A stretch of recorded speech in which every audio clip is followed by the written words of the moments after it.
They're never truly gone. They'll always be part of your heart. I know this as well, and it seems unbelievable, but I promise you, the day will come and the memory of the loved one you lost will bring a smile to your lips before a tear to your eye. It will come, I promise you. My prayer for you, though, is that day will come sooner rather than later. And that's when you know you're going to be okay. You're going to be okay. And for me, the way through sorrow and grief is to find purpose. I don't know how many of you lost someone a while ago wondering, is he or she proud of me now? Is it what they want me to do? I know that's how I feel. And we can find purpose. Purpose worthy of the lives they lived and worthy of the country we love. Meanwhile, Fox is showing Judge Judy. We lost and those who are left behind.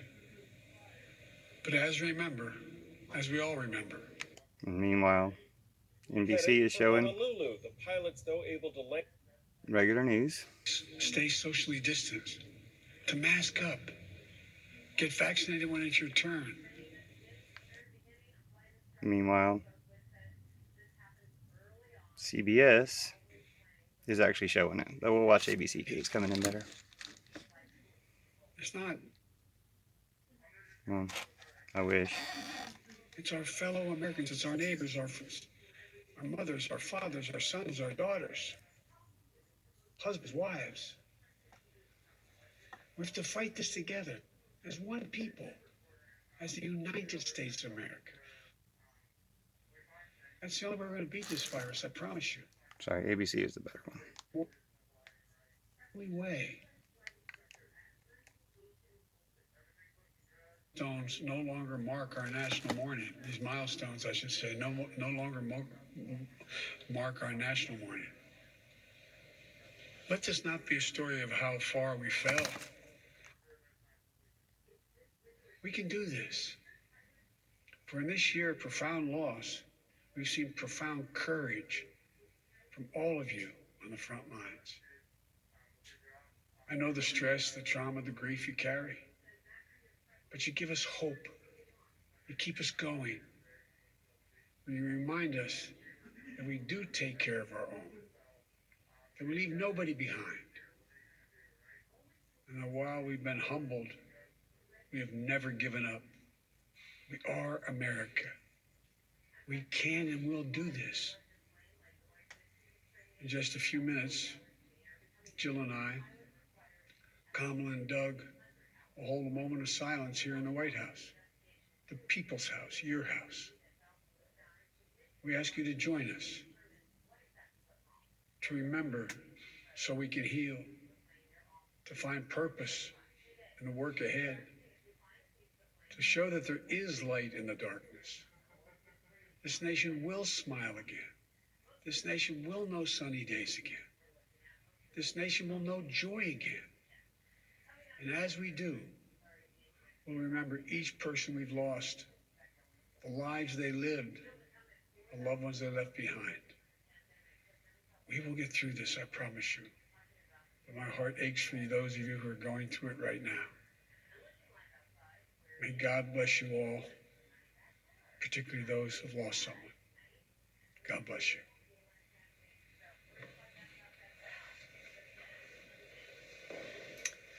An incredible moment from the President of the United States in the role of consoler-in-chief, a man who buried his first wife and two of his children, who knows a great deal about grief, sadly, trying to share with many of you at home and many of us who have felt the profound loss from this pandemic and what it has wrought in the past year.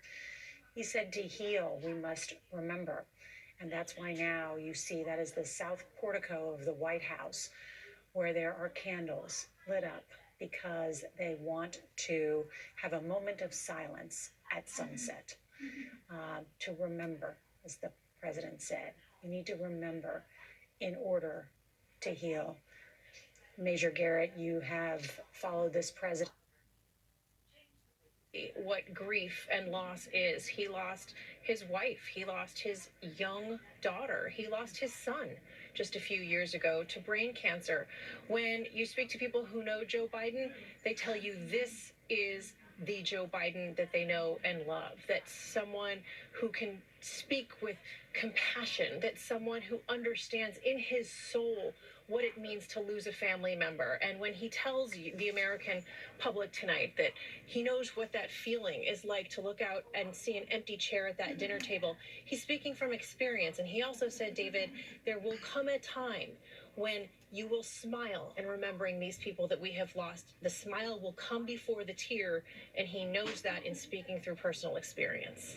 Cecilia, thank you. And with our eyes trained on the South Portico there, we are awaiting the President, the First Lady, the Vice President, the Second Gentleman, leading the nation in a moment of silence to honor those who've been lost. The President also recognizing that he must also rally a nation, even while we're in the middle of all of this. He said, I ask Americans to remember those who were lost, but I also ask you to act, to continue to social distance, to wear masks, to get vaccinated if and when it becomes available. We all know that the delays across this country and certainly the storms of the last week have only added to the challenge. But he made a point of speaking to the frontline workers, the heroes, the families who've lost loved ones, and he said, you give us hope.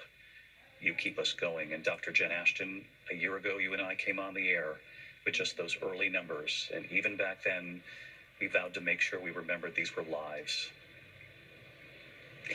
David, this milestone is simply inconceivable to have been reached in just about a year. To put this into medical context, at various points in the last year, COVID-19 related deaths have been the leading cause of death in the United States. We are at or around the number of people who die every year from heart disease and cancer. And I was so happy to hear President Biden use the exact and latest number, 500,071, at least COVID-related deaths. They'll be joined by the Vice President and the Second Gentleman and First Lady Joe Biden. And we will pause when that moment of silence comes. The president also beginning his remarks today by saying we have to resist becoming numb to the Maybe virus. this is the moment of silence, though. Let's pause now.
A moment of silence and amazing grace. 500 candles. So to represent that 500,000 mark. And as Jen Ashton pointed out, the president said 571,000 lives, made a point of getting it down to the number, even though we know that number increases, likely even as we've been on the air.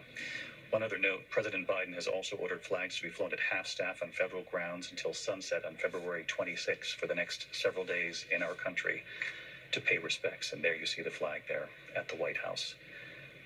We are going to take a moment on World News Tonight this evening to honor those who've been lost and interview the families who've been brave enough to come forward to share their stories. So we'll see you for that shortly. In the meantime, we continue our coverage on ABC News Live on your local news, and I'll see you a short time from now on World News Tonight. Good night. This has been a special report from ABC News. As quickly as possible. For Leon, the issues keeping him from receiving his benefits need to be resolved immediately for the well-being of his family. We are entitled to this, and they should not make it impossible. The Labor Department says their call center will be open until 6 p.m. on Monday. Ivan Rodriguez, Denver 7. Thank you for continuing with us on Denver 7 News at 4. Now, we do have unemployment resources plus the number to call for help on the denverchannel.com. Hi, meteorologist Mike Nelson joins us now with our forecast. Mike, it was a gorgeous day to get outside. Jessica, what a contrast from a week ago when we started our Monday at 16 below zero, and today the temperatures reached the low 60s on the plus side of zero. 53 we'll expect by 7 p.m. It should be a very pretty evening. 37, kind of windy at times by 11 p.m. Check it out today. 60 the high temperature after starting out this morning at 22. Now still way off the record, which is 72, 1936, but well above the average of 48 degrees, and currently